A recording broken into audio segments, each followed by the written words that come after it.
Good morning, good afternoon, good evening. My name is Mark Smith. I'm a sociologist with the Social Media Research Foundation.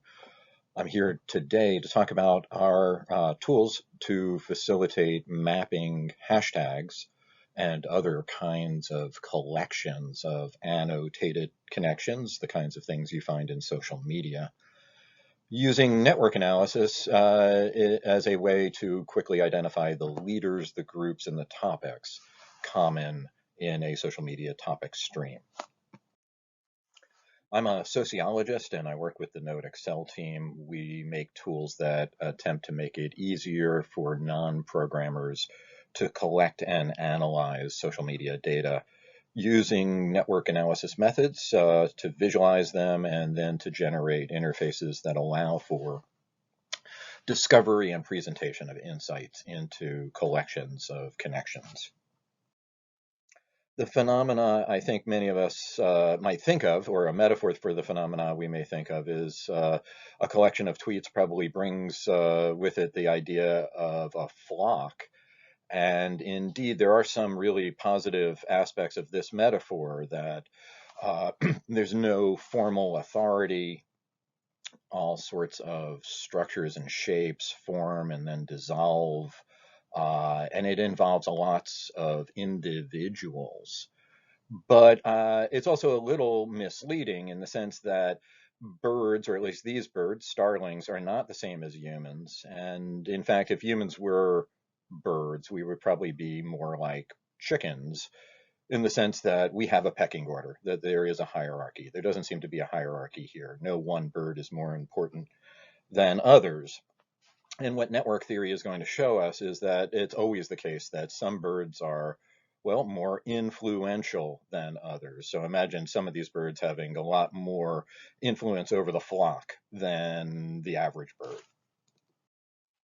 So what we are eager to explore are the ways in which we might actually visualize the pattern of connections in the populations found in things like hashtags and discussion groups and email lists and web boards. So particularly those things that have reply as a structure where one person can reply to another, which isn't universal. Some things like wikis don't have replies or don't have parts of them don't have replies. So what we're exploring is ways to try to come up with pictures of collections of connections. And sometimes the results aren't that great.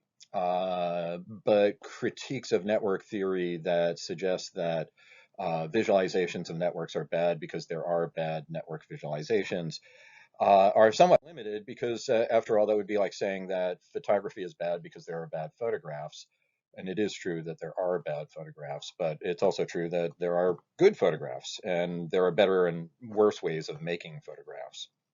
And so one of the things that we're interested in exploring are methodologies and techniques for visualization of collections of connections of networks in a way that improves our ability to visually perceive structures like clusters, leaders, divisions, and the presence of, for example, the fragmentary population, the population of people who over here, for example, have not connected to each other or to anybody else, and no one is connected to them. They're isolates. So there are many different ways to imagine drawing these pictures, and we're open to hearing about others. And if you follow that link, you can play with this sort of 3D spinny version of the network visualization. But I think what we're trying to do is just make the core concept of network analysis much more graspable by essentially putting it into Excel and making certain kinds of patterns in structures of connections more visible. Like here, the dots are sized and colored based on how many connections they have. They're what is referred to as degree.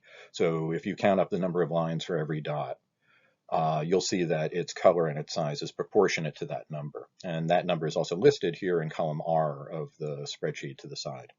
And if we decide to count by a slightly different attribute like this, betweenness centrality, we discover that where, let's say, a node like we saw O before. O was large, but O is no longer large. It's become small because these other nodes are big, because if they were to be removed, the network would be fragmented, whereas if you removed O, actually the network would pretty much stay the same. And so we're going to come back to this notion of betweenness centrality as an indicator of importance throughout the rest of the discussion today. So when we look at tweets, I think the big distinction between a network approach and a lot of other approaches is that where you may see just a collection of words, messages, we actually see the encoding of links. And so the same message may encode more than one link, and over time, the pattern of linkages reveals structures, highlights certain people as being in positions that are distinct from others. And so layering these networks together really tells the picture, it reveals a picture of who are the important people and where do they sit within the discussion. And so network analysis, I think, adds this middle tier, the group metric, the meso layer. We have a micro, it's an individual. We have a macro, and that's the group as a whole or some collection of content. But network analysis allows us to create these clusters at the middle tier that are based on patterns of connection rather than patterns of content use. And so two groups of people might use the same terms, but not connect to each other. And they would then therefore form separate clusters, even if they use the same language. Typically, different clusters do use different language. So here's our conversations, or I hope conversations that matter to you. The hashtags MRX, NewMR, and marketing. And you can find these maps and reports and others at nodeexcelgraphgallery.org, and you can search for the word marketing, and I think you'll see quite a number of these. And the point of Graph Gallery is to be a kind of Instagram for graphs. You might call it Instagraph. We won't, but you might. And the hope is that, like Instagram, providing you with this very lots of images from lots of places, and if you have an interest in a topic and going to Instagram and doing a search is certainly going to reveal lots of photographs of a place or a person that you might be interested in. Similarly, Node Excel Graph Gallery is a place you can go to ask a question about conversations and to see photographs of groups of people talking about different topics. And when we see these images, what we see is that there are a variety of shapes to the crowds that form when people form groups and networks in social media, that they don't do it all the same, that there are some variations. And these variations are not infinite. There is a limited set of structures that we find in this data that reveal things like the fragmented structure, which is the group over here where nobody's talking to anybody, the wagon wheel structure where there's one person in the middle and an audience is formed around it.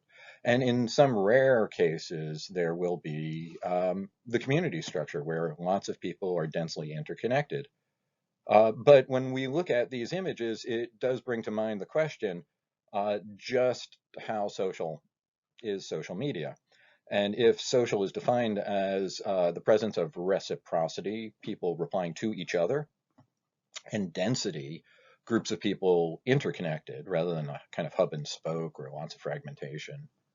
If those are the necessary conditions for social, the answer to the question, just how social is social media, might very well be not very much. Not to say it's impossible, but that when you find it, it's usually rare and therefore precious. So zooming in on our conversation networks, we can see who the people who occupy that position known as betweenness centrality are in our discussion communities.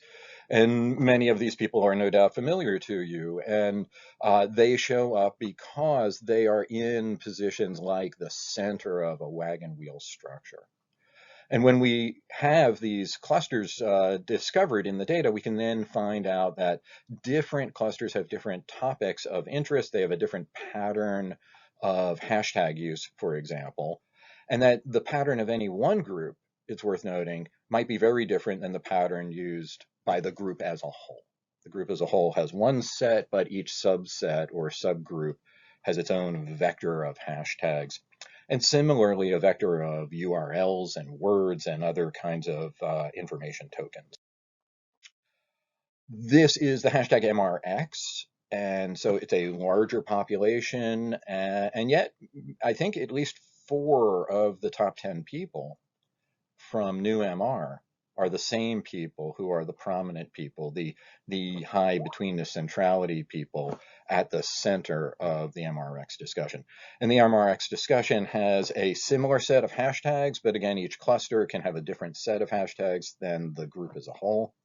And we can compare this network further to, let's say, just marketing, which is a much larger topic, and it attracts an enormous amount of content in a very short amount of time. And the people associated with this discussion, just hashtag marketing versus other topics like MRX, are very different. And the topics have changed. Analytics is not a topic when it comes to marketing at the moment, whereas it is a big topic in MRX.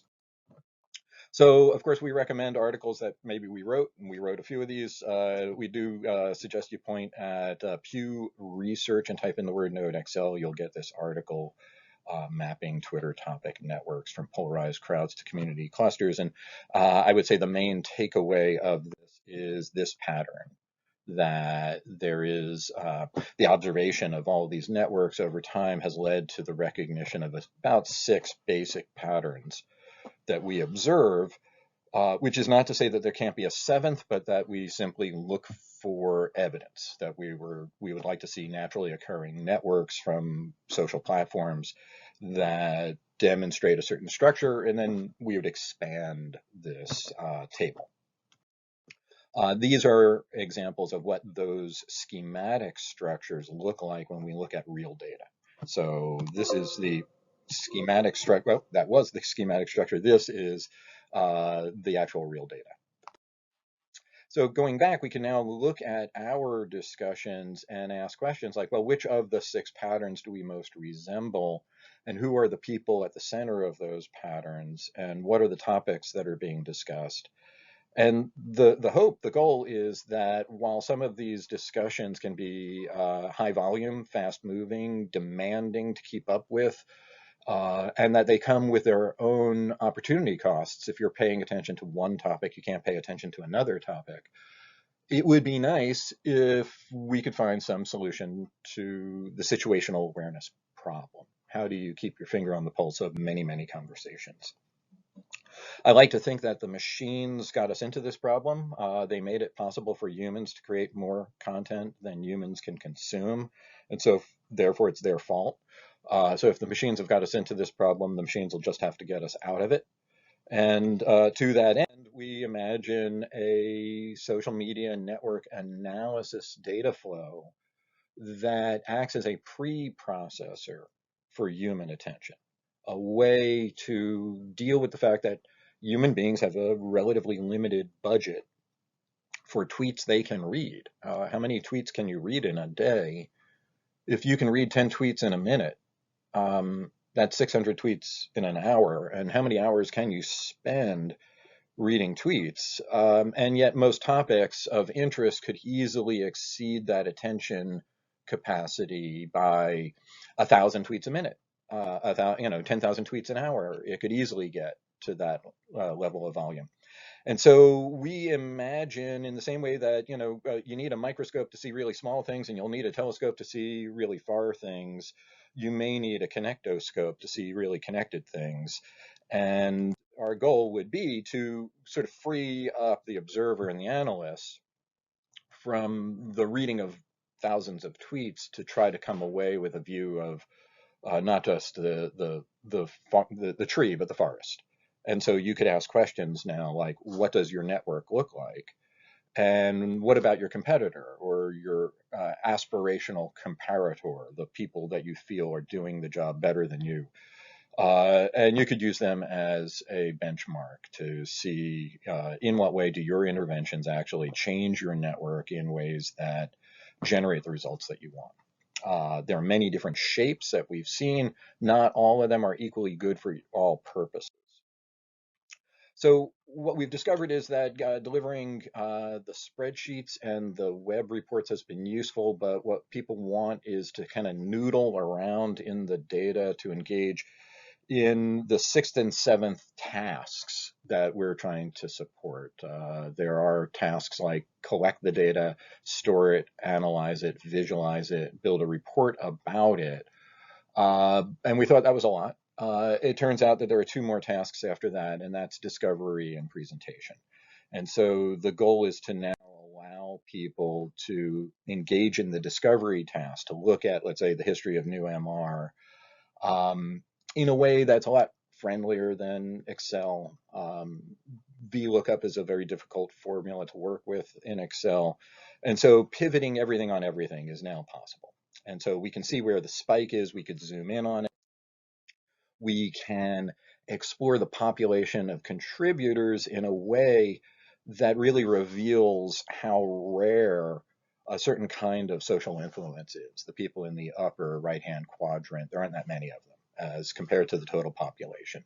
And when we see those names, I think many of them are going to appear as people that are prominent in our community.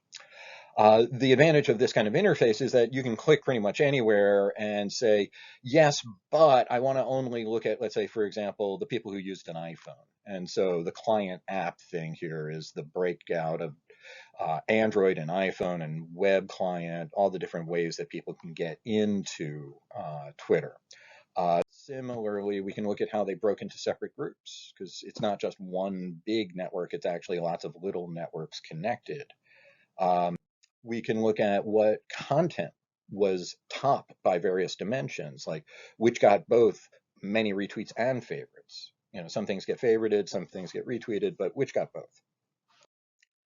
And of course, the ever popular word cloud for hashtags to give us a sense of what the topical focus for our conversations are at a glance rather than consuming many thousands of messages. So the hope is that things like sentiment can reveal topic areas of concern to the population, maybe to subpopulations. So if we were to now come over to the groups tool, we could pick a subgroup and we would see just the negative words used by different groups rather than the conversation as a whole, the population as a whole.